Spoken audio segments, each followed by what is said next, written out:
मुजवज़ा आइनी तरमीम के ख़िलाफ़ सुप्रीम कोर्ट में दरख्वास्त दायर कर दी गई है। आइनी तरमीम का मसवदा कालदम करार देने और हुकूमत को बिल पेश करने से रोकने की इस्तदा कर दी गई है। आबिद ज़ुबैरी, शफ़क़त महमूद और मुनीर काकड़ की दरख्वास्त में मौक़िफ़ इख्तियार किया गया है कि मुजवज़ा आइनी तरमीम इख्तियारात की तक़सीम और अदलिया की आज़ादी के ख़िलाफ़ है। पार्लियामेंट अदलिया के इख्तियार वापस या अदालती इख्तियारात में टैंपरिंग नहीं कर सकती। आइनी तरमीम के मसवदे को गैर आइनी करार देते हुए हुकूमत को बिल पेश करने से रोका जाए। अगर पार्लियामेंट आइनी तरमीम कर ले तो सदर मुमलिकत को इस पर दस्तखत से रोक दिया जाए। मुल्क में मुजवज़ा आइनी तरमीम की गूंज है।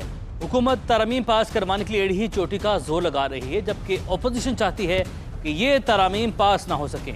ये 26वीं आइनी तरमीम है क्या, चलिए जानते हैं।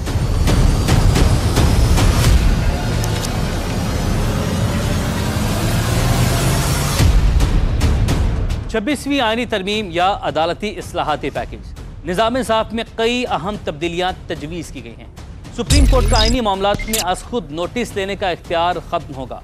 हाई कोर्ट्स के अज़ खुद नोटिस लेने पर भी मुकम्मल पाबंदी होगी। आइन से चीफ जस्टिस ऑफ पाकिस्तान का लफ्ज़ ख़त्म करके chief justice of supreme court कर दिया जाएगा।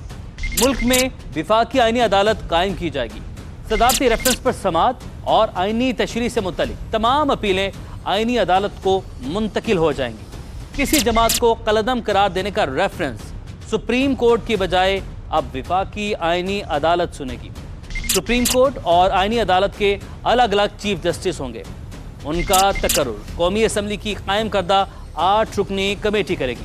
कमेटी दोनों अदालतों के 3 सीनियर तरीन जजेस में से किसी एक को चीफ जस्टिस नामजद करेगी। वज़ीर-ए-आज़म वही नाम सदर मुमलिकत को भिजवाएंगे। सदर को काबीना या वज़ीर-ए-आज़म की तरफ से भेजी गई एडवाइस पर कोई सवाल नहीं उठाया जा सकेगा। दोनों अदालतों के चीफ जस्टिस साहिबान की मुद्दत मुलाजमत 3 साल होगी। आइनी अदालत के जजेस की रिटायरमेंट की उम्र 68 साल, जबकि सुप्रीम कोर्ट से आने वाले जज की तकर्रुरी 3 साल के लिए होगी। हाई कोर्ट्स और शरीयत कोर्ट के जजेस के तकर्रुर के लिए जुडिशल कमीशन की भी तश्कील न होगी। जुडिशल कमीशन के सरबरा विफाकी आइनी अदालत के चीफ जस्टिस होंगे, जबकि आइनी अदालत के 2 सीनियर तरीन जज और चीफ जस्टिस सुप्रीम कोर्ट और सुप्रीम कोर्ट के 2 सीनियर जजेस जुडिशल कमीशन के रुकन होंगे।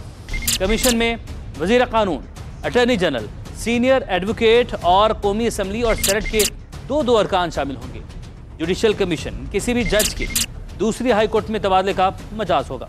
सबसे अहम बात, पार्टी हिदायत के बाद ऐवान में दिया गया वोट भी शुमार किया जाएगा।